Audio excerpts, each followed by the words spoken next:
Alhamdulillah, kita panjatkan puja dan puji syukur kita kehadirat Allah Subhanahu wa taala yang telah begitu banyak memberikan kita dan kita juga bisa meraih banyak pahala. Dan ini butuh kerjasama antara suami maupun istri. Ya. Jika tidak, maka sebaliknya dalam interaksi tersebut yang memakan waktu yang banyak, menghabiskan banyak usia dari kita, malah sebaliknya akan mendatangkan kesengsaraan dan bahkan bisa mendatangkan Allah Subhanahu wa taala dalam menjalani kehidupan rumah tangga. Pada kesempatan kali ini kita akan bahas tentang 11 tipe suami yang disampaikan oleh Aisyah radhiyallahu taala anha tentang perkumpulan 11 wanita yang mereka bercerita tentang suami-suami mereka. Ibu-ibu tolong dikecilkan suaranya ya. Saya terganggu ibu-ibu ya. Kalau ingin cerita di luar aja ibu-ibu ya. Di luar masih luas tempatnya. Aisyah radhiyallahu anha berkata kepada suaminya yang tercinta, Nabi sallallahu alaihi wasallam. Aisyah radhiyallahu anha berkata, sekali lagi ibu-ibu tolong suaranya dikecilkan. Kalau tidak, tolong bicara di luar, terus kembali lagi, tidak apa-apa ya. Siapa tahu ada keperluan mendesak, ditelepon suaminya ya. Tidak apa-apa di luar ya. Saya terganggu soalnya ya. Saya terganggu dengan suara wanita ya. Kalau tidak, di luar aja ya. Mohon maaf. Aisyah radhiyallahu anha berkata, Jalasa ihda asyrata imra'atan fata'aqadna wa ta'ahadna alla yaktubna min akhbari azwajihinna syai'a. Berkumpul 11 wanita. Jadi Aisyah radhiyallahu anha bercerita tentang wanita-wanita di zaman jahiliyah ya. Wanita-wanita ini bukan para sahabiat. Jangan salah sangka, tetapi ini cerita tentang generasi jahiliyah, tentang kisah 11 wanita yang mereka berkumpul. Kemudian mereka berjanji dan bersepakat alla yaktumuna min akhbari azwajihinna syai'a, agar mereka tidak menyembunyikan tentang rahasia suami mereka sama sekali. Ya. Ada riwayat menyebutkan bahwasanya ini adalah wanita-wanita jahiliyah dari kaum Quraisy ya, sebelum Islam tentunya, yang cerita mereka diceritakan secara turun-temurun sampailah kepada Aisyah radhiyallahu taala anha cerita ini tentang 11 wanita yang berkumpul bersepakat untuk menggibah suami-suami mereka. Jadi mereka berkumpul, mereka menggibahi suami-suami mereka. Oleh karenanya wanita yang bertakwa kepada Allah Subhanahu wa taala ya, sadar bahwasanya perbuatan mereka, perkataan mereka semua akan dihisab oleh Allah Subhanahu wa taala. Umur mereka pun terbatas, maka mereka berusaha untuk mengisi usia mereka dengan ketakwaan kepada Allah Subhanahu wa taala. Wanita yang soleha adalah wanita yang berusaha memperbanyak deposit amal solehnya sebelum dia dipanggil oleh Allah Subhanahu wa taala. Oleh karenanya biasakan diri untuk menjauhi majelis-majelis yang hanya mendatangkan kemurkaan Allah Subhanahu wa taala. Di antaranya majelis ghibah. Apalagi yang digibahi adalah orang yang dekat dengan dia, yaitu suaminya ya. Tentunya ghibah secara umum hukumnya haram, namun ghibah itu bertingkat-tingkat ya. Semakin orang yang memiliki hak yang besar kepada kita, maka semakin tidak boleh kita gibahi. Tentu menggibah teman tidak sama dengan menggibah orang tua, karena hak orang tua lebih besar daripada hak teman. Ya, menggibah orang biasa tidak sama dengan menggibah para ulama, karena para ulama adalah orang-orang yang dimuliakan oleh syariat. Tidak sama menggibah orang biasa dan menggibah para ulama. Demikian juga tidak sama menggibah orang yang lain dengan menggibah suami, karena suami memiliki hak yang sangat besar terhadap istri. Maka ibu-ibu dan para akhwat hendaknya menjauhi majelis-majelis seperti ini. Kalau dulu mulai berkumpul, mulai menggibah suami, maka tinggalkan majelis tersebut. Kalau bisa dinasihati, maka nasihati, jika tidak, tinggalkan majelis tersebut. Ini di antara majelis yang dimurkai oleh Allah Subhanahu wa taala. Banyak orang bermajelis, namun tidak semua majelis diridhai oleh Allah Subhanahu wa taala. Nah, 11 wanita ini mulai menggibah suami-suami mereka. Dan Aisyah menceritakan tentang gibah mereka dan didengar oleh Nabi sallallahu alaihi wasallam. Kok bisa Aisyah radhiyallahu anha menceritakan pembicaraan gibah wanita tersebut? Bukankah mendengar majelis gibah juga tidak boleh? Jawabannya iya, kita tidak boleh mendengar majelis gibah. Namun hal ini diperbolehkan. Kenapa? Karena wanita-wanita tersebut ya tidak dikenali siapa mereka. Tidak dikenali siapa mereka. Lagi pula mereka adalah wanita-wanita jahiliyah, ya. Mereka wanita jahiliyah.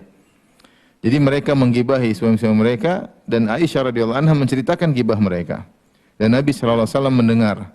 Namun karena 11 wanita tersebut tidak ada yang kenal, dikenal siapa 11 wanita tersebut, apalagi mereka hidup di zaman jahiliyah dan kemungkinan besar mereka adalah orang kafir, maka tidak mengapa. Karena kita menyebutkan keburukan seorang yang tidak dikenal tidak mengapa dalam Islam. Contoh seperti mungkin saya baru datang, saya bilang tadi di jalan ketemu dengan seorang, orangnya kurang ajar, orangnya akhlaknya buruk, tapi ibu-ibu tidak tahu siapa orang tersebut. Maka ini tidak mengapa ya. Maka ini tidak mengapa karena tidak diketahui siapa orang tersebut. Adapun kalau diketahui orang tersebut maka itu namanya ghibah.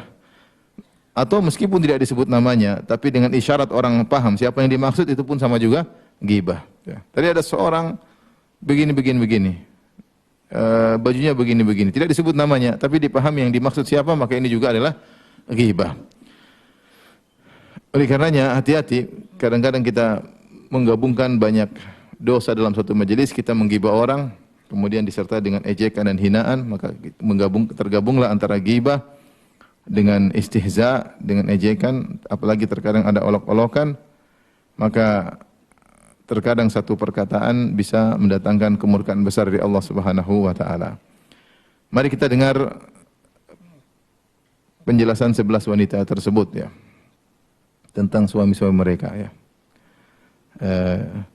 Yang pertama, qalatil ula, wanita yang pertama berkata, Zawji lahmu jamalin ghassin ala ra'si jabalin la sahlin fayurtaqa wala samin fayuntaqal.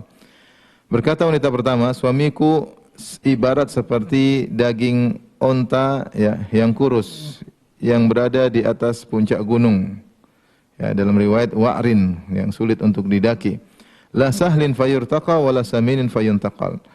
Gunung tersebut sulit untuk didaki dan daging tersebut pun tidak gemuk, tapi daging yang kurus dan malas untuk dibawa pulang ya. Saya ulangi, wanita pertama berkata, dia menggunakan ibarat-ibarat yang dalam. Dia mengatakan, suamiku lahmu jamalin ghassin, seperti daging onta yang kurus, ala ra'si jabalin, seperti daging onta yang kurus yang daging tersebut berada di puncak gunung. Yang gunung tersebut lah sahlin fayurtaqa, sulit untuk didaki. Kemudian dagingnya wala saminin fayuntaqal, dagingnya pun kurus, ya tidak enak untuk dibawa pulang. Apa maksud wanita ini? Maksudnya suaminya adalah suami yang sangat pelit ya. Dia menggambarkan suami yang sangat bakhil, yang sulit untuk memberi sesuatu kepadanya. Kalau sang wanita ingin meraih sesuatu dari suaminya, maka dia harus meminta-minta, merayu-rayu. Ibarat dia sedang mendaki gunung yang sangat terjal. Dia rayu-rayu suaminya ya, dan begitu sulitnya. Dan ketika suaminya pun akhirnya memberi, dia hanya memberi cuma sedikit ya. Dia hanya memberi cuma sedikit ya. Ini gambaran yang buruk tentang suami yang sangat pelit ya. Sulit untuk diminta, kalaupun dia pun memberi maka hanya sedikit. Maka ini adalah contoh tipe pertama, suami yang tidak menyenangkan, suami yang pelit, yang sangat perhitungan terhadap istrinya. Dan ada model-model suami yang seperti itu. Mudah-mudahan ibu-ibu tidak memiliki suami seperti ini ya. Tentunya seharusnya seorang suami tidak pelit kepada istrinya ya. Karena kita tahu bahwasanya berinfak kepada istri pahalanya sangat besar. Rasulullah SAW telah bersabda, lasta tunfiqu nafaqatan tabtaghi biha wajha Allah illa ujirta 'alaiha hatta luqmatal lati taj'aluha fi fimra'atik. Tidaklah engkau berinfak dengan infak apapun kecuali engkau akan mendapatkan pahala jika ikhlas kepada Allah, sampai suapan yang kau suapkan ke mulut istrimu. Kalau seorang meyakini akan hadis ini, maka ringan baginya untuk memberi nafkah kepada istrinya. Jika seorang merasa ketika mengeluarkan uang untuk anak yatim, untuk orang-orang miskin, dia merasa dapat pahala. Seharusnya ketika dia berinfak untuk istrinya, untuk keperluan istrinya, untuk kebutuhan primer atau kebutuhan sekundernya, atau bahkan kebutuhan tersiernya, maka harusnya juga merasakan dia dapat pahala. Bahkan pahalanya lebih besar daripada jika dia berinfak kepada selain istrinya. Ya. Bukankah Rasulullah SAW pernah bersabda, dinarun anfaqtahu fi sabilillah, sekeping dinar yang kau infakkan di jalan Allah. Satu keping dinar itu kira-kira 4/4 gram emas. Ya. Nominal yang cukup besar ya. Kalau emas saja misalnya segram 1 juta, ya kira-kira 4 juta atau 5 juta. Ya, artinya gampangannya 4 juta atau 5 juta yang kau infakkan di jalan Allah dibandingkan dengan 1 dinar yang kau infakkan fi raqabah untuk memerdekakan seorang budak, wa dinarun tasaddaqta bihi ala miskin, dan sekeping dinar 5 juta yang kau infakkan kepada seorang fakir miskin, wa dinarun anfaqtahu ala ahlik, dan sekeping dinar yang kau infakkan untuk keluargamu, a'dhamuha ajran alladhi anfaqtahu ala ahlik, maka pahala yang paling besar adalah yang kau infakkan untuk keluargamu. Ya. Kenapa? Karena infak kepada istri, kepada anak-anak hukumnya adalah wajib. Bahkan kalau kita baca buku fuqaha yang ditulis dalam buku-buku fikih, secara urutan seorang berinfak yang wajib adalah pertama untuk dirinya, kemudian untuk anak istrinya, baru kemudian kepada orang tuanya dan kerabatnya. Sehingga anak istri memiliki porsi yang utama dibandingkan yang lainnya, karena mereka di bawah langsung naungannya. Oleh karena seorang jika berinfak buat anak istrinya, hendaknya dia merasa mendapat pahala. Jangan sampai dia hanya merasa mendapat pahala ketika dia melakukan infak-infak yang sunnah. Sementara infak yang wajib, dia tidak merasa dapat pahala. Ini sering salah dalam skala prioritas. Ini terjadi dialami oleh banyak orang. Seperti seorang benar-benar merasa dapat pahala ketika dia sholat malam. Tapi ketika dia sholat fajar berjamaah, dia seperti biasa-biasa saja. Padahal tidak, padahal pahala sholat subuh di masjid jauh lebih besar daripada sholat malam. Karena sholat malam hukumnya sunnah, adapun sholat subuh berjamaah hukumnya fardu. Seperti sebagian orang ketika berinfak biasa, dia merasa dapat pahala besar kalau dia menyumbang masjid atau dia memberi fakir miskin, membantu orang terkena kesusahan. Keberkahannya adalah yang paling ringan pembiayaannya. Hadis ini dibawakan pada 2 makna. Yang pertama adalah biaya pernikahannya ringan, maka ini waktu ini penuh dengan keberkahan, tidak mempersulit. Kalau ada orang menikahinya, tidak mensyaratkan dengan syarat uang sekian-sekian terlalu banyak, kemudian walimah harus sekian-sekian. Yang paling mudah adalah mempermudah pernikahan, karena pernikahan sunnah yang sangat dicintai oleh Allah Subhanahu wa taala. Mana yang kedua yaitu mudah dalam pembiayaan kehidupannya, maintenance-nya mudah ya. Ada wanita maintenance-nya susah memang.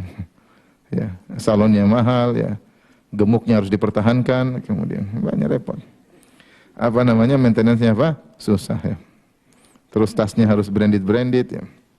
Repot. Tapi saya rasa di Jogja enggak ada yang begitu. Jogja alhamdulillah wanita sederhana tidak susah maintenance-nya ya. Kata orang ya, wallahu alam. Nerimo, qanaah, lengkap ya. Taib. Ini yang pertama, wanita yang mengeluh tentang suaminya, dia menggibah suaminya, suami saya pelit ya. Tapi dia gambarkan dengan gambaran yang sangat jelek ya. Suami saya seperti daging onta. Daging onta itu daging yang kurang enak. Paling enak tuh kambing. Ini onta lagi ya. Alot dagingnya, udah alot kurus lagi. Sudah kurus di puncak gunung, ngambilnya susah. Saya harus mendaki sampai dia. Sudah sampai di sana daging kecil, mau apa dibawa turun, ngapain? Lebih tenaga, energi yang keluar untuk naik lebih besar daripada makan daging tersebut. Demikianlah sebagian suami memang pelitnya luar biasa. Dirayu. Seminggu dirayu cuma dikasih 100.000. Oleh karenanya ibu-ibu kalau dapat suami yang baik bersyukur. Ya. Bersyukur. Ada suami-suami, inni akhafu alla adharah. Suamiku, aku tidak akan menceritakan tentang kabarnya. Kalau aku cerita, aku khawatir aku tidak mampu untuk meninggalkannya. In azkurhu azkur ujarah wa bujarah. Kalau aku pun mulai cerita tentang suamiku, aku akan ceritakan ujarah dan bujarah. Itu urat-urat yang ada di perutnya maupun di badannya. Wanita kedua ini, dia menyelisih kesepakatan. Mereka telah sepakat 11 wanita ini, alla yaktumna min akhbari azwajihinna syai'an. Mereka tidak akan menyembunyikan apapun tentang suami mereka, baik maupun buruk diceritakan. Mereka sudah sepakat untuk bergibah. cerita kebaikan, cerita keburukan. Namun wanita kedua ini ternyata dia menyelisih kesepakatan. Dia berkata, "Zauji la abuthu khabar." Adapun suamiku, mohon maaf, akhwat sekalian, aku tidak bisa menceritakan tentang kisahnya. Kenapa? Illi akhafu alla adhar. Aku khawatir aku tidak bisa meninggalkannya. Di sini alla adharahu, aku khawatir tidak bisa meninggalkannya. Ini ada dua pendapat di kalangan para ulama. Ada yang mengatakan aku tidak bisa meninggalkan suamiku, nya kembali kepada zaujiha. Ada pendapatnya maksudnya kembali kepada khabarnya tentang kisah suaminya. Maksudnya apa? Saya kalau cerita tentang suamiku, cerita, saya takut saya akan pisah darinya. Karena aibnya terlalu banyak. Kalau saya cerita, saya tambah aibnya, saya tinggalkan dia. Padahal saya tidak mau meninggalkan dia. Atau saya khawatir kalau saya cerita, nanti sampai kepada suamiku pun menceraikan saya. Dan saya tidak kuat meninggalkannya. Ini pendapat. Pendapat kedua, inni akhafu alla adhara. Pendapat kedua mengatakan, saya khawatir kalau saya mau cerita, tidak akan berhenti ceritanya. Saking banyak aibnya. Kalian tidak betah duduk sama saya. Terlalu apa? Terlalu banyak apa? Aibnya. Saya kalau cerita tidak bisa berhenti. Ada orang seperti itu. Mau cerita si fulan, waduh. A, B, C, D, E, F, G sampai Z semuanya aib. Maka saya tidak berani memulai cerita tentang keburukan suamiku karena kalau aku sudah cerita aku tidak bisa berhenti. Tapi kalau saya mau cerita in azkur ujarah wa bujarah. Kalau saya mulai cerita aku akan bisa menyebutkan ujar dan bujar. Ujar ada yang mengatakanlah otot-otot yang ada di yang urat-urat yang muncul di badan yang tidak enak untuk dilihat. Dan bujar adalah otot-otot atau daging-daging yang muncul di sekitar pusar, di perut. Maka ujar dan bujar ini adalah kiasan yang digunakan oleh orang Arab terkadang untuk mengungkapkan rahasia. Ujar, bujar maksudnya rahasia-rahasia. Karena semua yang tersembunyi dalam tubuh ya, tidak terlihat oleh orang banyak. Ketika dia buka baju baru kelihatan. Maksudnya saya kalau mau cerita tentang suamiku, saya akan beberkan seluruh rahasianya. Ujar bujar juga bisa diartikan dalam bahasa dengan al-uyub, dengan aib-aib. Karena ujar dan bujar adalah urat yang tumbuh yang tidak enak dipandang. Sehingga dijadikan oleh orang Arab sebagai ungkapan untuk aib-aib. Artinya saya kalau mau cerita tentang suamiku, saya akan bongkar seluruh aibnya. Aib yang nampak ataupun aib yang tersembunyi. Dan ujar bujar juga disebut dengan makna kesedihan dan kegelisahan. Ya. Seperti perkataan Ali bin Abi Thalib ketika perang Jamal. Ashku ilaika ya Rabbi ujari wa bujari. Aku mengeluhkan kepada engkau wahai Rabbku kesedihanku dan kegelisahanku karena terjadi perang saudara. Tapi intinya wanita ini ingin menyampaikan saya kalau mau cerita terlalu banyak aib suamiku. Tapi yang menakjubkan dari wanita ini dia sabar dengan apa? Keburukan suaminya. Padahal keburukan suami sangat banyak. Namun dia sabar karena dia tidak mau meninggalkan suaminya. Dia tidak ingin hidup sendirian tanpa suami. Ini contoh seorang wanita yang mungkin dia berakal ya. Dia tahu bahwasanya dalam kehidupan ini tidak ada yang sempurna. Allah telah berfirman, "Laqad khalaqnal insana fi kabad." Sungguh kami telah menciptakan manusia dalam kepayahan. Tidak semua keinginan kita terpenuhi. Tidak semua kebahagiaan bisa kita raih 100%. Yang 100% hanya di surga. Tidak ada teman yang sempurna. Teman yang terbaik pun terkadang melupakan kita. Terkadang melupakan kita di saat-saat kita lagi membutuhkan. Wajar, dia manusia biasa. Pasangan kita pun demikian. Ya, kita berharap punya pasangan yang dengan ekspektasi yang tinggi ternyata jauh dari ekspektasi. Ya, biasa. Guru kita pun demikian. Ternyata guru kita pingin kita punya guru ternyata tidak seperti. Murid kita pun demikian ya. Seperti itu ya. Semua ya, tidak ada yang sempurna ya. Sempurna cuma ada di surga. Karena Allah telah menyatakan laqad khalaqnal insana fi kabad. Kami telah menciptakan manusia dalam kepayahan. Sejak dia lahir menjalani kehidupan dengan kepayahan. Dan demikianlah dunia dijadikan dengan penuh dengan suka dan duka. Tidak ada kehidupan tanpa suka dan duka. Nah, sebagian orang sadar, saya punya dua pilihan. Kalau saya meninggalkan suami saya, hiduplah saya menjadi janda yang merana. Yang mungkin tidak ada lagi yang mau menikahi saya, mungkin usia yang sudah tua dan yang lainnya.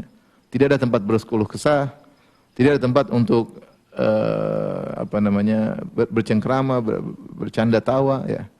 Atau saya harus hidup bersama dengan seorang suami yang penuh dengan kekurangan, banyak keburukannya, selalu mendatangkan kesedihan, tapi meskipun demikian masih ada secercah kebahagiaan yang saya bisa ambil darinya. Maka seorang wanita terkadang harus menimbang. Wanita ini dia mendapati suami yang subhanallah keburukannya sangat banyak. Bahkan dia bilang, ini akhafu alla adhara. Kalau saya mulai cerita, saya tidak bakalan berhenti menceritakan keburukannya karena saking banyak. Tapi dia tidak mau berpisah darinya, ya. Oleh karenanya seorang wanita jika menghadapi ujian seperti ini, dia pertimbangkan. Kalau saya pisah dari suami saya, boleh berpisah dari suami yang seperti model ini, boleh. Minta cerai boleh, minta khulu boleh. Karena ini suami yang akhlaknya. Tapi dia bikin 2 kertas, dia tulis apa keburukannya kalau saya meninggalkannya. 1, 2, 3, 4, 5, 6. Apa keburukannya kalau saya tetap bersama dengan dia. Timbang antara kebaikan dengan keburukan. Jika ternyata dia memilih untuk berpisah, silahkan berpisah.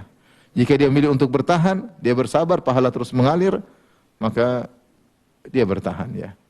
Karena ingat, tidak semua kebahagiaan kita bisa raih 100%. Taib yang berikutnya. Jadi yang kedua ini menyelisih perjanjian. Tidak mau cerita. Dia hanya menceritakan keburukan secara global, ya. Tetapi menceritakan keburukan secara global itu ternyata terkadang lebih parah, ya. Bagaimana suami? Wah, pokoknya parah deh. Gimana parahnya? Pokoknya parah. Wah, itu berarti parahnya tingkat luar biasa. Ya, tapi dia tidak mau cerita. Apa parahnya? Saya enggak mau cerita. Ya. Sama aja itu menghina, ya. Taib. Yang ketiga, qalatis tsalitsah, berkata wanita yang ketiga. Zauji al-ashannaq, suamiku kurus tinggi. In antik utallaq, kalau saya ngomong langsung dicerai. Wa in askut uallaq, kalau saya diam maka saya akan digantung, terkatung-katung. Wanita yang ketiga ini menjelaskan tentang suaminya dengan mensifatinya al-ashannaq, suamiku adalah seorang yang tinggi. Di sini ada 2 pendapat. Ada yang mengatakan suamiku kurus tinggi ini maksudnya suamiku goblok, ya. Goblok karena kurus tinggi, ada yang mengatakan ungkapan dari kegoblokan, ya. Karena kurus tinggi otaknya jauh dari jantungnya. Semakin jauh dari jantungnya semakin telat loadingnya lama. Tetapi ini tidak benar, ya. Banyak orang tinggi pintar-pintar. Meskipun kebanyakan orang pintar itu pendek-pendek. Tapi ada juga, dan ini kaidah tidak benar. Oleh karena yang benar maksudnya zauji al-ashannaq, suamiku itu tinggi, kurus tinggi, maksudnya suamiku tuh oke, dan orang Arab senang dengan yang tinggi-tinggi. Artinya secara penampilan dia oke. Dia penampilan tubuhnya oke, penampilan pakaiannya oke, tetapi akhlaknya sangat buruk. Di antara bukti buruk akhlaknya, in antik utallaq, kalau saya ngomong langsung dicerai. Saya enggak boleh mengomentari keputusannya sama sekali. Suaminya diktator, ya. Sekali dengar ada protesan dari istrinya langsung cerai. Tapi kalau saya diam-diam aja, saya tergantung-gantung, ya. Hak-hak saya tidak bisa ditunaikan. Apakah ada model suami seperti ini? Ada. Diktator, benar-benar isinya tidak boleh ikut campur sama sekali, ya. Maka dia merasa hidup dia tidak ada nilainya di hadapan suaminya. Suaminya memang keren, mungkin orang hargai, tinggi, disegani oleh orang-orang, tapi dia tidak ada nilai di depan suaminya. Sedikit komentar, selesai dicerai. Tentu suami yang baik tidak demikian, ya. Namanya kehidupan rumah tangga, istri adalah teman, ya. Makanya dikatakan ketika Allah menciptakan Hawa untuk Adam, sebelum Adam dan Hawa masuk dalam surga, Adam tidak dimasukkan surga sendirian. Karena percuma masuk surga dengan penuh kenyamanan, keindahan, tapi tidak ada pasangan. Maka perlu teman untuk menikmati kenikmatan surga tersebut. Maka dikatakan oleh para ulama, ar-rafiq qabla at-tariq. Butuh teman sebelum menempuh perjalanan. Nah, namanya pasangan suami istri adalah pasangan yang pertemanan yang panjang. Harus menciptakan hubungan yang serasi, kemudian nyaman ketika ngobrol, berbicara, diskusi, tukar pikiran. Harusnya demikian. Itulah pasangan suami istri yang penuh dengan kebahagiaan, yang mereka saling menghargai. Wanita meskipun kelihatannya bahlul, taruhlah dia bahlul, tapi dia ada sisi-sisi yang dia lihat yang tidak bisa dilihat oleh apa? Lelaki. Ya. Apalagi kalau wanita tersebut cerdas ya. Meskipun dia cerdas, dia juga bahlul ya. Jadi intinya wanita ya punya kelebihan-kelebihan. Ya. Ada hal-hal yang mungkin tidak dilihat oleh lelaki. Sisi yang mungkin tidak dilihat oleh lelaki. Ya. Pandangan wanita luas ya. Dia terkadang memang dari berbagai sisi. Tidak ada salahnya seorang laki kemudian berdiskusi dengan istrinya.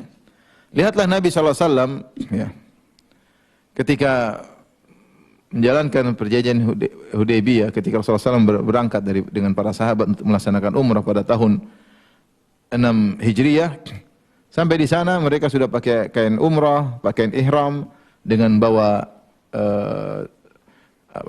hadyu untuk disembelih di kota Mekah. Kemudian ternyata sudah dekat setelah mereka berjalan 430 kilo, tinggal 20 kilo lagi sampai di Ka'bah, ternyata mereka dihalangi oleh kaum Quraisy. Dilarang untuk masuk ke dalam kota Mekah, dilarang untuk melaksanakan umrah. Akhirnya terjadilah perjanjian Hudaybiyah. Umrah harus gagal pada hari itu. Akhirnya Rasulullah SAW menyuruh para sahabat untuk menggagalkan umrah mereka dengan menyembelih onta-onta mereka dan menggundul rambut mereka.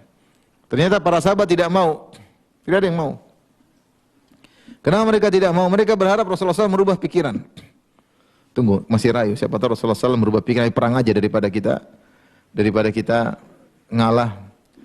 Dan akhirnya Rasulullah SAW pun sedih karena para sahabat disuruh cukur rambut dan motong onta atau kambing sebagai tanda umrah mereka gagalkan. Para sahabat tidak mau. Bukan para sahabat membanggang, tapi mereka berharap Rasulullah SAW berubah pikiran. Karena dalam Islam ada nasikh dan mansukh. Siapa tahu Rasulullah SAW berubah pikiran.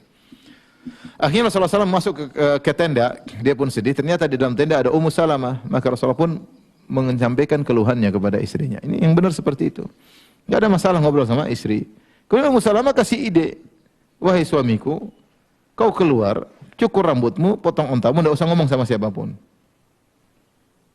Akhirnya Rasulullah SAW menerima ide Ummu Salamah radhiyallahu anha. Wanita yang sangat salihah. Maka Rasulullah SAW keluar, dia cukur rambutnya, nyuruh tukang cukurnya, kemudian dia potong onta dan kambingnya. Ketika para sahabat melihat Rasulullah SAW sudah mencukur rambutnya sendiri, menggundul rambutnya dengan tukang cukurnya, kemudian sudah menyembelih ontanya, maka mereka tahu keputusan tidak akan berubah. Maka mereka segera melaksanakan perintah Nabi SAW. Mereka segera bertahalul mencukur rambut mereka dan segera untuk menyembelih onta-onta mereka. Yang perhatian kita di sini, Nabi SAW mengambil nasihat siapa? Ummu Salamah. Jadi suami istri seperti itu. Ibu-ibu berusaha dalam hidup ini diskusi. Tapi bagaimanapun keputusan di tangan suami, bukan di tangan istri. Ada sebagian orang keputusan di tangan istrinya.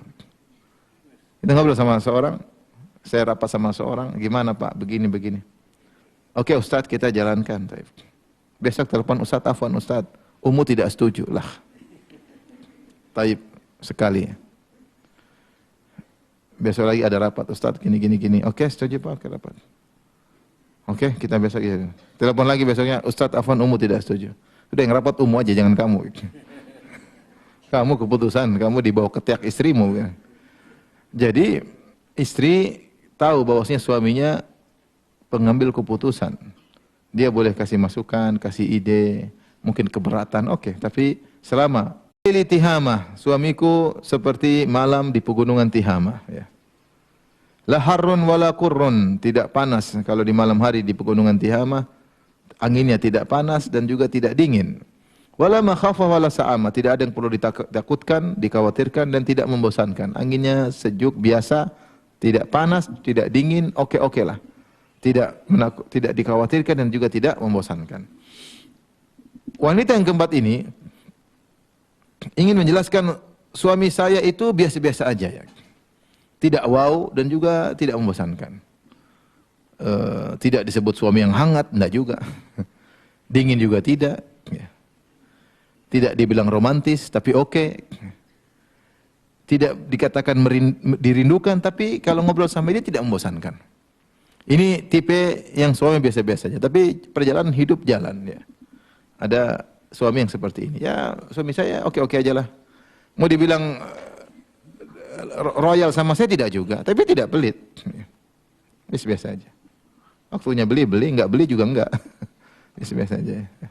Waktu jalan-jalan, jalan-jalan. Yang tidak juga ya. Tapi kalau ngobrol sama dia tidak membosankan. Ya.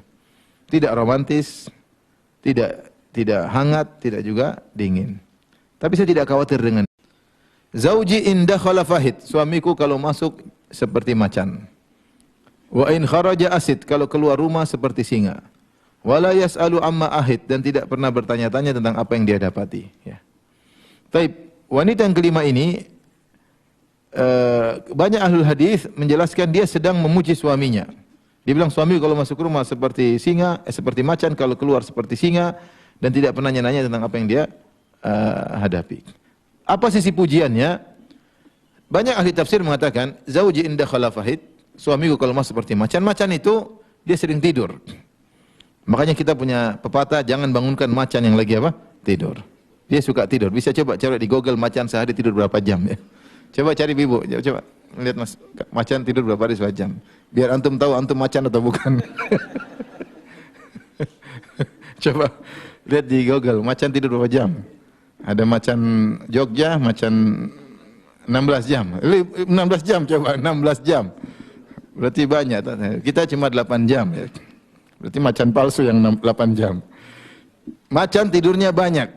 Kalau dia tidur banyak, maka dia sering lalai, dia sering cuek. Maka wanita ini memuji suaminya. Suami saya itu kalau masuk seperti macan, artinya dia lihat hal-hal yang tidak menyenangkan, dia cuek aja. Dia tidak terlalu protes. Mungkin rumah agak kotor sedikit, dia cuek aja. Mungkin ada uang belanja yang kurang sedikit, dia tidak banyak tanya. Dan itu suami yang baik, tidak detail dalam segala perkara. Karena permasalahan terkadang selesai dengan dibiarkan aja, tidak usah ditanya-tanya. Kadang permasalahan kecil kalau terlalu didetailkan, gimana kenapa dia bisa cerai gara-gara terlalu detail. Nah, seorang istri tidak juga memanfaatkan kondisi suami yang cuek-cuek seperti itu, kemudian dia nakal di belakang atau dia menghabiskan uang suami, tidak. Tapi dia berusaha. Tapi kadang kalau saya tahu suami saya kalau gini, dia insya Allah dia tidak marah, tidak nanya-nanya. Maka dia puji suami saya. Artinya dia tahu saya banyak kekurangan, urus rumah tangga tidak sempurna, anak-anak mungkin ada yang salah-salah. Rumah mungkin tidak begitu bersih, uang akhirnya ada mungkin berlebihan pengeluaran, tapi suamiku seperti macan, dia cuek aja. Dia tidur, paling ngelirik, tidur lagi. Tetapi kalau dia keluar, in kharaja asid, tapi kalau dia keluar dia sangar seperti singa, yang siap menerkam siapa saja. Dia kepadaku cuek, sama orang dia detail. Sama orang dia detail, sama orang dia sangar. Nah ini luar biasa. Makanya di akhir dikatakan wala yas'alu amma ahid, dia tidak banyak tanya tentang apa yang dia dapati.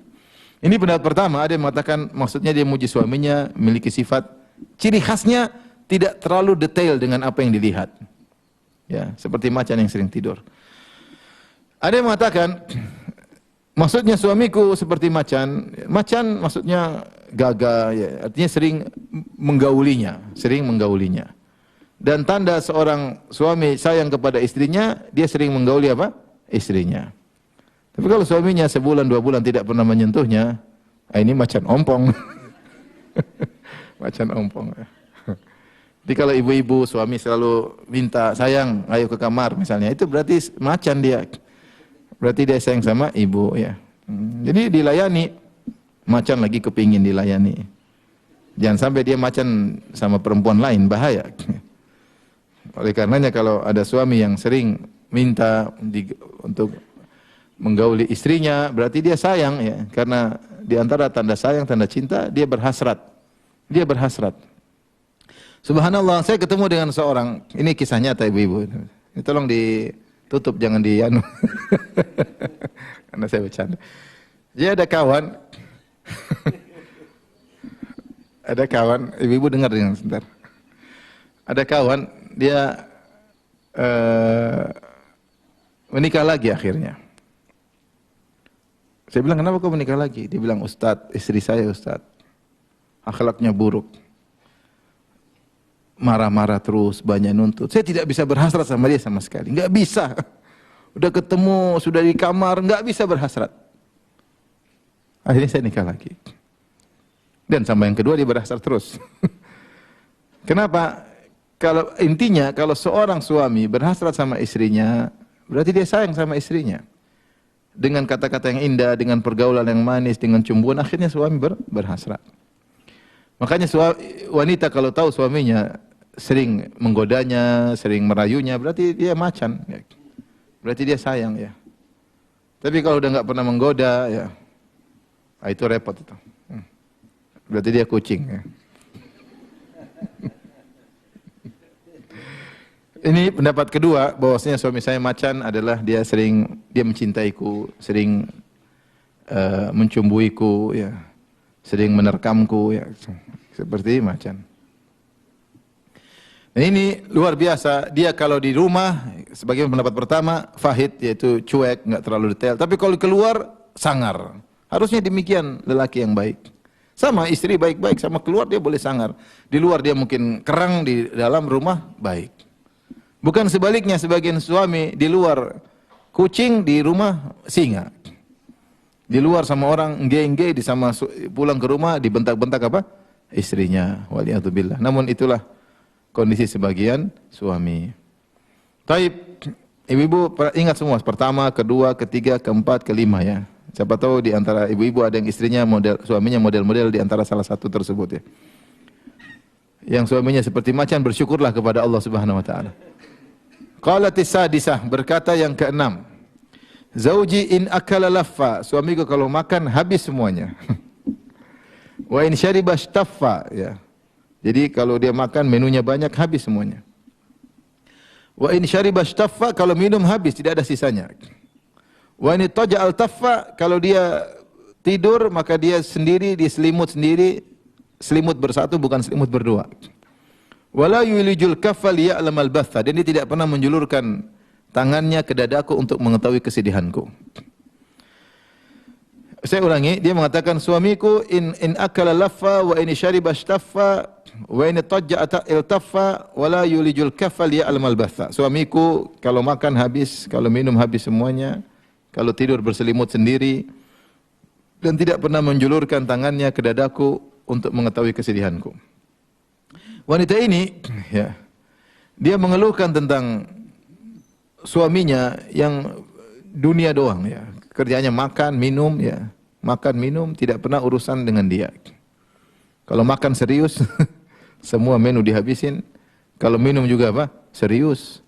Tapi kalau di tempat tidur, selimutan sendiri. Kalau tidak pernah mau berdua, tidak pernah selimut berdua. Namun suami istri harusnya selimut berdua. Ini selimut sendiri, dia gulung selimutnya, selamat tinggal, udah tidur. Kemudian lebih parah, dia tidak pernah mencari tahu tentang kesedihanku. Aku sudah di hadapan wajahnya, sudah wajah sedih, dia tidak pernah bertanya-tanya ada apa. Aku dosa cemberut, dia cuekin aja, silakan cemberut sendiri. Ini suami yang sangat cuek kepada istrinya, ya. Sekali lagi saya bilang namanya kehidupan rumah tangga. Itu kehidupan yang seorang suami berusaha menjaga aromanya di hadapan istrinya, dan sebaliknya istri juga menjaga aroma di hadapan suaminya. Makanya disebut dalam hadis, kata Aisyah, kana Rasulullah sallam yashtaddu alaihi an yujada minhu rih. Rasulullah sallam masa berat kalau ada bau yang tidak enak dari dirinya. Maka Rasulullah sallam di antara yang beliau suka adalah minyak wangi. Dan beliau suka bersiwak. Makanya kalau beliau masuk rumah, kata dalam hadis, kana idza dakhala baitahu bada'a bisiwak. Rasulullah SAW kalau masuk rumah yang pertama beliau lakukan adalah bersiwak. Supaya apa? Supaya kalau ngobrol sama istri nyaman. Ya. Kalau dia tidak bersiwak atau seorang masuk rumah belum sikat gigi, kalau ngobrol sama istrinya enggak enak didengar. Sayangku, wah gitu. Enggak enak dengar. Istrinya sambil tahan-tahan nafas ya. Iya mas, karena pilek mas, padahal baunya enggak enak. Ya. Oleh karenanya perhatian terhadap aroma tubuh, terutama aroma mulut.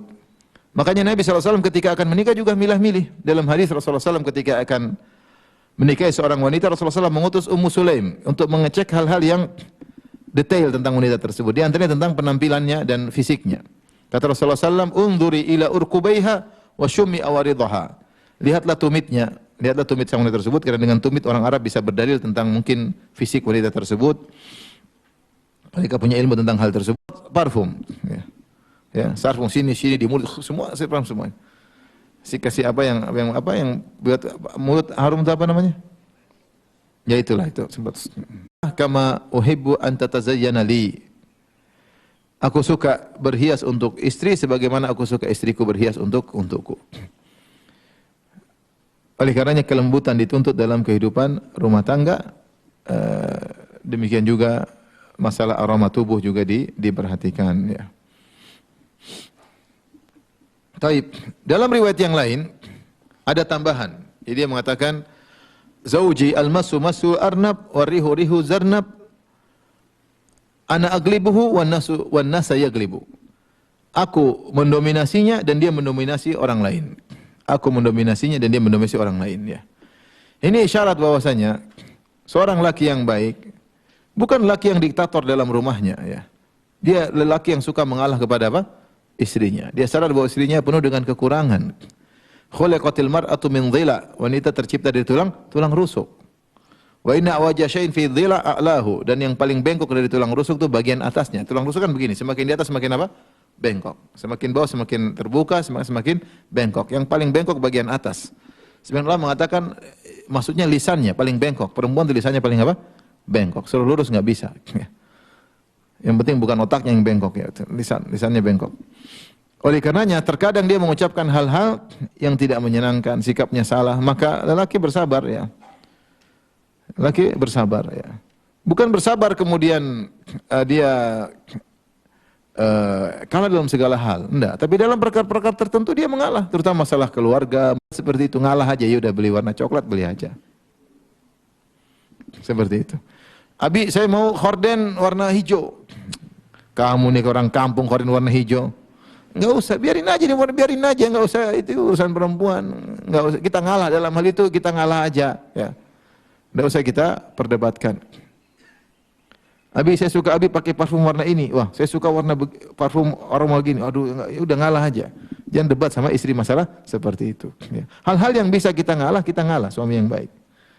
Oleh karena dalam riwayat diriwayatkan dengan sanad yang lemah dari Muawiyah tentang para wanita, kata Muawiyah, yaglibnal kiram wa yaglibuhunal li'am. Wanita itu mendominasi lelaki yang baik dan mereka didominasi oleh lelaki yang buruk. Tapi ini riwayatnya lemah. Ya, seakan-akan Muawiyah berkata kalau ada lelaki didominasi oleh perempuan itu lelaki baik. Kalau ada laki-laki dominasi istrinya berarti dia lelaki yang buruk. Tapi riwayat ini lemah. Namun secara umum lelaki tetap kepala rumah tangga, tetap dia adalah raja di rumahnya, tetapi bukan berarti dia diktator. Dalam banyak hal hendaknya dia mengalah. Maka wanita berkata, dia memuji suaminya, ana aglibuhu, saya mendominasi dia. Wan nasa yaglibu. Adapun dia mendominasi banyak orang. Dia di luar Masya Allah, tapi sama saya dia ngalah, dia baik, dia ramah, dan sebaiknya seharusnya seorang laki seperti itu. Sama istrinya dia lemah lembut, dia ngalah. Tentu tidak semua hal, tapi dalam banyak hal dia mengalah. Apalagi dalam urusan rumah, dalam urusan dekorasi rumah, dalam urusan halal ya. Pembantu, milih pembantu, apa segala, biarin istri yang jalanin. Ya. Taib, kita masuk wanita yang ke-9. Qalatit tasi'ah, berkata wanita yang ke-9, Zauji rafi'ul imad, sungguhnya suamiku tiang rumahnya tinggi. Tawilun nijat, sarung pedangnya panjang. Azimur rimat, dan debunya banyak. Debu di rumah banyak, maksudnya debu bakaran kayu. Bekas masakan banyak, qaribul baiti minan nat, dan rumahnya dekat dengan tempat pertemuan. Wanita ini menjelaskan suaminya sangat dermawan dan kaya raya, rumahnya tinggi. Kalau tiang rumah tinggi berarti rumahnya luas atau tidak? Luas. Ya. Kemudian orangnya tinggi, buktinya sarung pedangnya panjang. Berarti dia tinggi. Dan ini menunjukkan kegagahannya karena wanita tersebut mengungkapkan tentang ketinggiannya dengan menggambarkan sarung pedangnya. Berarti orangnya tinggi dan gagah. Kemudian dia sering menjamu tamu, sering masak-masak, sehingga debu bekas masakan, debu kayu bakar itu tidak habis-habis. Baru disingkirkan datang lagi banyak debu lagi. Kenapa? Dia sering masak, sering menjamu tamu. Qaribul baiti minan nat, dan rumahnya dekat dengan tempat pertemuan. Artinya kalau orang ingin bertemu datang ke rumahnya. Ini suami yang sangat dermawan. Ya. Dan kita tahu bahwasanya orang-orang Arab dahulu sangat dermawan. Yudrabu bihim al-mathal, dijadikan contoh tentang kedermawanan. Contohnya Hatim At-Ta'i. Hatim At-Ta'i salah seorang di jahiliyah yang sangat dermawan. Sampai disebutkan dia selalu membakar kayu. Bahkan di malam hari suruh bakar kayu. Budaknya suruh bakar kayu. Kenapa? Biar kalau ada orang musafir lewat tahu di situ ada kayu, dia akan mampir minta makan. Dia mengundang tamu dengan membakar apa? Membuat pembakaran. Di malam hari, apalagi musim dingin, budaknya suruh bakar. Kamu bakar kayu. Kalau ada tamu, kamu bebas. Saya bilang begitu. Kalau ada tamu datang gara-gara melihat api yang kau nyalakan, kemudian saya bisa jamu, kamu merdeka. Luar biasa ya. Sampai terkenal, sangat terkenal Hatim At-Tai, seorang yang sangat dermawan ya. Ini menunjukkan tentang kebiasaan orang Arab dahulu. Oleh karenanya ibu-ibu kalau ada suami dermawan, maka didukung, jangan diajarin pelit. Dukung. Tapi ingatkan suami untuk ikhlas, jangan sampai riya. Jangan sampai riya. Sunnatullah berlaku. Siapa yang dermawan dia dimudahkan rezekinya oleh Allah Subhanahu wa taala. Apakah yang dermawan tersebut muslim atau non muslim? Hanya saja kalau non muslim atau tidak ikhlas, dia akan mendapatkan gantinya cuma di dunia saja, di akhirat enggak dapat. Ya. Dalam hadis Rasulullah menyebutkan orang kafir kalau beri infak, dia akan diberi gantinya di dunia oleh Allah Subhanahu wa taala. Hatim At-Tai kekurangannya apa? Dia riya. Dia begitu baiknya sehingga anaknya pernah bertanya, "Ya Rasulullah, ayahku Adi bin Hatim radhiyallahu anhu masuk Islam, tanya sama Nabi tentang ayahku bagaimana ya Rasulullah? Karena yakrid dhaif, dia dulu suka menjamu tamu. Ya silaturahim suka dan melakukan banyak kebaikan. Apakah bermanfaat bagi ayahku?" Apa kata Nabi SAW? Kana abuka yuridu syai'an arada amran fa asabahu. Ayahmu dulu waktu melakukan itu semua dia ada tujuan dan dia mendapatkannya. Tujuan tersebut yaitu ingin riya. Dan tujuan dia untuk riya dia terkabulkan. Orang semua terkenal sampai sekarang Hatim At-Tai dijadikan contoh tentang kedermawanan. Tapi dia enggak ada pahalanya. Kenapa? Karena dia melakukan semua karena apa? Riya. Maka kalau ada ibu-ibu punya suami yang dermawan, dukung kedermawanan suami. Ini jangan ngajarin pelit, rezeki datang insyaallah. Ya. Rezeki datang. Tapi ingatkan untuk ikhlas kepada Allah. Ya. Karena sebagian orang ketika dia suka dermawan, dia mendapati langsung Allah bayar kontan di dunia, kemudian rezekinya, kelancaran urusannya. Tapi kalau dia tidak ikhlas, percuma. Maka tugas istri adalah mendukung kedermawanan suami. Kalau suami pelit, tegur, "Mas kamu pelit banget mas, masih ada duit, kenapa tidak kasih? Mas kamu kok pelit sama keluargamu?" Tegur suami. "Mas kita ini hidup bukan untuk pelit-pelit, uang tidak dibawa mati." Tapi ikhlas mas, ikhlas karena Allah, jangan cari pujian. Taib, yang ke-10. Jadi yang ke-9 pujian. Yang 10, qalatil asyirah, berkata wanita yang ke-10. Zauji Malik wa ma Malik, suamiku si Malik. Tahukah kalian siapa si Malik itu?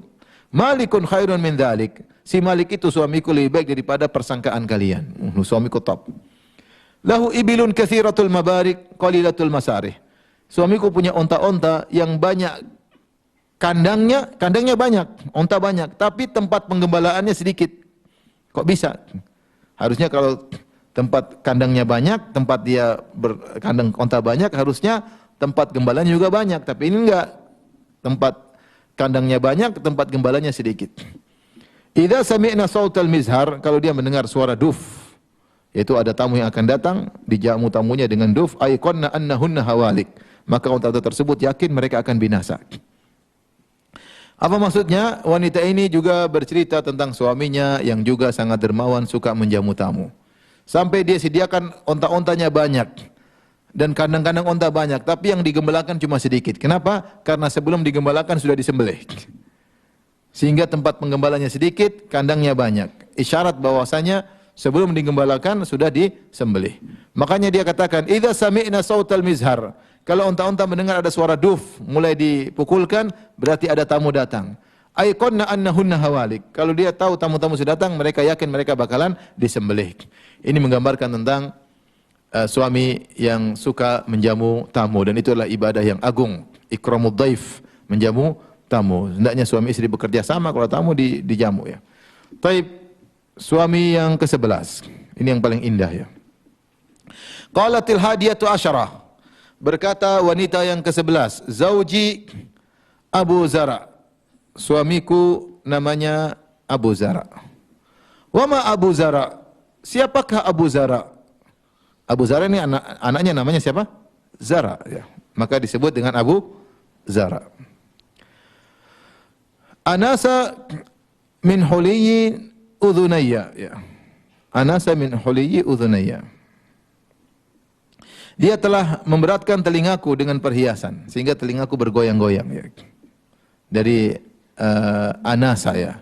Nuwas artinya bergoyang-goyang. Sampai disebutkan adalah seorang raja disebut dengan Abu Nuwas karena dia memiliki dhafirah, memiliki kepangan yang sering bergoyang-goyang, disebut dengan Abu Nuwas. Jadi anasa min huliyi maksudnya dia memberikan anting di telingaku sehingga telingaku bergoyang-goyang. Kalau telingaku bergoyang-goyang berarti antingnya berat atau ringan? Berat. Kalau ibu-ibu goyang-goyang enggak telinganya? Kalau enggak goyang-goyang berarti antingnya ringan. Wa mala'a min syahmi adudayya, dan dia membuat lengan atasku menjadi padat, berarti jadi gemuk, jadi montok ya. Berarti dikasih makan istrinya.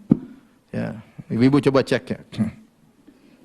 Wa bajjahani fabajihat ilayya nafsi. Dia membuat aku gembira dan hatiku pun bergembira dengan suamiku ini. Dia mulai puji suaminya, Masya Allah.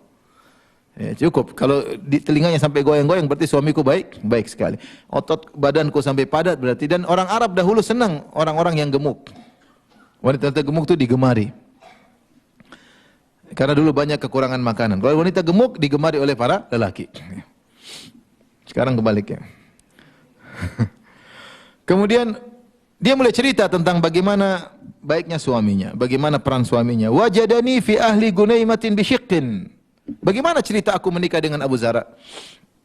Suamiku mungkin dalam perjalanan tiba-tiba mendapatiku di sebuah rumah yang terletak di Syiq. Di sebuah keluarga yang memiliki gunaimah. Keluargaku punya kambing-kambing kecil. Jadi keluargaku miskin. Keluargaku bukan pemilik onta, bukan pemilik sapi, bukan pemilik kambing-kambing besar, tapi keluargaku hanya punya kambing-kambing kecil. Itu pun tinggalnya di Syiq. Syiq itu ada 3 tafsir. Ada yang mengatakan suatu daerah namanya Syiq.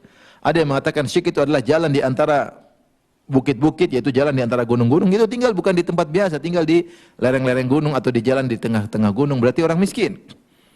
Ada yang mengatakan bisyiqin maksudnya dalam hidup yang susah. Intinya ini orang miskin. Ummu Zara ini orang miskin.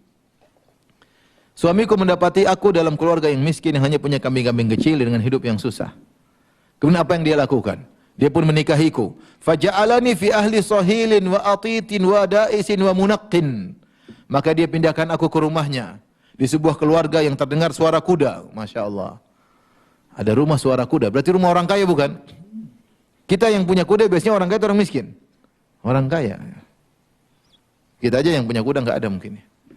Terdengar suara kuda. Wa atit, terdengar suara onta. Wa da'isin, terdengar suara penggiling gandum. Rumah ini kaya, ada suara giling gandum, ada suara kuda, ada suara onta. Wa munak, dan juga hewan-hewan yang lain, ada suara embe, ada suara sapi. Ini orang kaya raya. Fa indahu, ketika aku dipindahkan di rumah seperti itu, fa indahu aqulu fala uqabbah. Hidup dengan suami yang seperti ini aku tidak akan dicela. Dan benar suaminya tidak pernah mencelanya sedikit pun. Subhanallah, Ummu Zara tidak pernah dicela oleh Abu Zara, tidak pernah dicela fisiknya, tidak pernah dicela akhlaknya. Abu Zar luar biasa. Dari kehidupan susah dipindahkan kehidupan nyaman, tidak pernah dicela sama sekali. Fala uqabbah, tidak pernah dicela. Jadi antara ciri suami yang baik tidak suka mencela apa? Istrinya. Tidak mencela istrinya, waduh, kamu gembrot, kamu pesek, ya, kamu hitam, ya, rambut kribo, gigi kuning.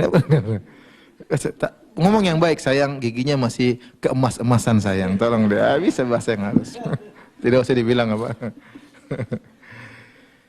Jadi tidak pernah mencela istrinya. Nasihat-nasihat yang baik. Wa arkudu fa atasabbah. Kalau saya tidur, ini kan orang kufar dulu. Kalau saya tidur sampai pagi, enggak ada yang bangunin. Enggak ada yang bangunin. Menunjukkan apa? Pembantu banyak. Kalau sering bangun malam, bangunnya berarti banyak kerjaan. Ini kalau tidak tidur, sampai pagi. Enggak ada yang bangunin. Wa ashrabu fa ataqannah, dan aku minum hingga puas. Minum ini puas. Subhanallah. Bagaimana jasanya Abu Zara terhadap Ummu Zara? Dari miskin dipindahkan kemudian dimuliakan oleh Abu Zara. Ya. Kemudian saking senangnya dengan Abu Zara, maka dia pun cerita tentang mertuanya. Ummu Abi Zara. Dia cerita, padahal kesepakatan cuma cerita tentang apa? Suami. Tapi kalau orang sudah senang sama sesuatu, dia ceritain semuanya. Kamu tahu nggak ini, ininya juga, jadi senang. Dia bangga sama suaminya. Dia cerita, adapun ibu mertuaku Ummu Abi Zara. Fama Ummu Abi Zara? Tahukah kalian wahai teman-teman tentang mertuaku, ibu mertuaku? Siapa gerangan dia? Uqumuha ridah wa baituha fasah. Dia punya banyak perabotan rumah tangga dan dimiliki rumah yang luas, luar biasa. Ibunya juga kaya raya. Rumah tangga, perabot rumah tangga banyak berarti kaya. Rumah luas berarti apa? Kaya. Tidak seperti sebagian ibu-ibu, perabotnya terbatas, itu pun barang bekas. Rumahnya sempit. Tapi yang penting kaya hati. Yang penting kaya hati. Setelah itu dia semangat cerita lagi tentang putrinya Abu Zara, putranya Abu Zara. Dia berkata, Ibnu Abi Zara. Jadi dia bertemu dengan Abu Zara ini. Abu Zara punya anak bawaan. Ibnu Abi Zara, putra Abu Zara. Fama Ibnu Abi Zara, ini nikah dengan duda. Tahukah kalian siapa putranya Abu Zara? Madja'uhu kamasalli syabbah. Tempat tidurnya seperti pedang yang terhunus keluar dari sarungnya. Itu tempat tidurnya enggak besar, artinya orangnya tidak gemuk, tidak besar, orangnya badan semampai, tinggi. Wa yushbi'uhu dhira'ul jafrah. Dan dia kenyang dengan hanya memakan lengan anak kambing betina. Bukan yang gemuk besar, enggak. Dia badan semampai, tinggi, makan juga tidak begitu banyak. Kemudian bintu Abi Zara, cerita lagi. Putrinya Abu Zara, anak bawaannya Abu Zara. Fama bintu Abi Zara, tahukah kalian wahai kawan-kawan siapa putrinya Abu Zara? Tau'u abiha, dia adalah seorang putri yang sangat taat kepada ayahnya, taat kepada Abu Zara. Wa tau'u ummiha, dan dia sangat patuh kepada ibunya. Wa mil'u kisaiha, dan tubuhnya segar dan montok. Wa ghaidhu jaratiha, dan dia adalah istri yang dicemburui oleh madunya. Dicemburui oleh madunya. Taib. Ummu Zara cerita lagi, Jariyatu Abi Zara. Tahukah kalian pembantunya Abu Zara? cerita. Kalau cerita senang sama seorang, cerita semuanya. Ya, dia cerita semuanya, dia senang. Ya. Tahu kalian budak perempuannya Abu Zara? Fama Jariyatu Abi Zara. Siapa gerangan budak wanita Abu Zara? La tabuthu hadithana tabthitha. Dia tidak pernah mengumbar rahasia kami. Dan ini pembantu yang baik, budak yang baik. Karena namanya budak, dia melihat segala kondisi rumah tangga. Tapi tidak pernah cerita keluar. Tidak seperti pembantu-pembantu zaman sekarang. Pembantu, kemudian mereka, majikannya pada pergi, adalah perkumpulan para pembantu, paguyuban para pembantu. Mereka ngobrol, suami saya, majikan saya begini, ibu majikan saya begini, waduh begini. Akhirnya jadi obrolan di antara. Dia enggak pernah cerita tentang rahasia majikan. Wala tunakkithu miratana tankitha. Dan dia tidak pernah datangkan kotoran dari luar. Tidak bikin masalah, bikin cerita dari luar, bawa ke rumah, bikin masalah. Wala tamla'u baitana ta'shisha. Ya. Dia tidak, dia tidak pernah membawa lari makanan dari rumah, bawa keluar, dan dia tidak pernah mengumpulkan kotoran dari luar ke rumah. Dia puji pembantu yang baik, ya. Pembantu yang tidak bikin masalah, pembantu yang cerdas, yang ngerti bagaimana seharusnya menjadi seorang pembantu. Bahkan dalam sebagian riwayat, dia tanya lagi, tahukah kalian tentang anjing Abu Zara? Cerita semua, pembantu anjingnya semua ceritain. Orang kalau sudah senang ceritain semua tentang orang yang disenangi. Namun apa yang terjadi? Kebahagiaan tidak seperti yang diharapkan. Kharaja Abu Zara wal autabu tumakhat atau tumkhadu. Suatu hari Abu Zara keluar dari rumahnya ketika susu-susu sedang digoyang-goyangkan, dibuat zabadi. Ya, itu di pagi hari. Terjadi apa yang terjadi? Falaqiya imra'atan, tiba-tiba dia melihat seorang akhwat. Ma'aha waladani laha kal fahdaini. Ternyata wanita tersebut punya dua anak yang seperti sedang bermain-main seperti dua ekor macan, anaknya yang giat. Yal'abani min tahti khasriha bi rummanataini. Yang keduanya sedang bermain di bawah pinggang wanita tersebut dengan dua buah delima. Apa maksudnya? Ya. Dia punya dua anak yang sedang bermain dengan dua buah delima. Jadi ibunya ini perempuan ini, janda ini sedang tidur. Dia punya anak laki-laki dua, mungkin masih kecil, sedang main-main dengan dua buah delima. Ada dua tafsiran, ada yang mengatakan ada beberapa tafsiran, di antaranya buah delima maksudnya isyarat akan buah dada wanita tersebut. Jadi ini kan zaman jahiliyah, dia lihat anak-anaknya main buah dadanya, dia tertarik buah dadanya seperti buah delima. Tidak usah dibayangkan, pokoknya begitu. Ada yang mengatakan bahwasanya dia main buah delima di bawah pinggangnya, artinya wanita tidur kemudian buah delima dilemparkan di bawah pinggangnya. Mohon maaf, maksudnya bokongnya gede sehingga buah delima bisa masuk di bawah pinggangnya. Bisa dibayangkan kan ya? Kalau ini kan ngepres jadi nggak bisa. Jadi dia tertarik dengan wanita tersebut. Subhanallah, begitu melihat wanita kemudian tertarik, fatallaqani, dia pun ceraikan aku. Subhanallah. Wa nakahaha, dan dia pun menikahi wanita tersebut. Kesudahan yang menyedihkan. Tapi Ummu Zara tidak putus asa, dia habis dicerai. Dia wanita cantik, ya udah, dia bukan berarti hidup matiku sama Abu Zara, dicerai sudah. Maka dia cari suami yang lain. Ini wanita yang cerdas, ya. Kalau tidak bisa bahagia dengan si A, dengan si B, tidak bisa si B dengan si C. Bukan berarti kalau hidup mati sama si A, ternyata kondisi tidak sesuai dengan kita inginkan. Dia dicerai, maka dia cari lelaki lain. Fanakahtu ba'dahu rajulan sariyan. Setelah itu aku menikahi seorang pria yang terkemuka, yang juga kaya raya. Wa raqiba syariyan, dan dia menunggangi kuda balapan, kuda yang mewah. Wa akhadha khattiyan, kemudian dia bawa tombak yang hebat. Ya. Wa arah alayya na'aman sariyan, bahkan dia kemudian berikan banyak onta kepadaku, kasih hadiah banyak kepadaku. Wa atani min kulli ra'ihatin zawjan, bahkan dia memberikan sepasang hewan-hewan yang disembelih untukku. Ini semua dia kasih. Dan dia berkata kepadaku, kuli Ummu Zara' wa miri ahlaki. Wahai Ummu Zara', makan yang aku berikan kepadamu dan jangan lupa bawakan buat keluargamu. Subhanallah. Ini suamiku yang kedua ini baik sama saya dan baik bagi keluargaku. Ini bagi-bagi sama keluargamu. Baik sekali, kaya raya, gagah perkasa, naik kuda, pemberian banyak, bahkan bukan cuma Ummu Zara' dikasih, bahkan kasih juga kepada keluarganya. Tapi apa kata Ummu Zara'? Falau jama'tu kulla syai'in a'tanihi ma balagha asghara aniyati Abi Zara'.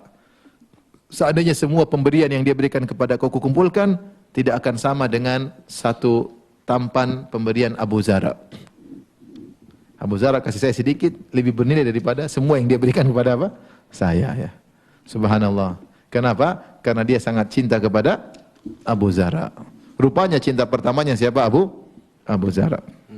Oleh karena cinta pertama memang susah dilupakan, ya. Seorang penyair berkata, nakil fuadaka haitsu syi'ta minal hawa famal hubbu illa lil habibil awwali. Pindahkanlah hatimu kepada siapa saja yang kau sukai, sungguhnya cinta yang sejati hanyalah cinta yang pertama. Wa kam manzilin fil ardi ya'lafuhul fata wa haninuhu abadan li awwali manzili. Betapa banyak tempat yang dirindukan oleh seorang pemuda, tapi kerinduannya selalu kepada tempat yang pertama. Benar ibu-ibu?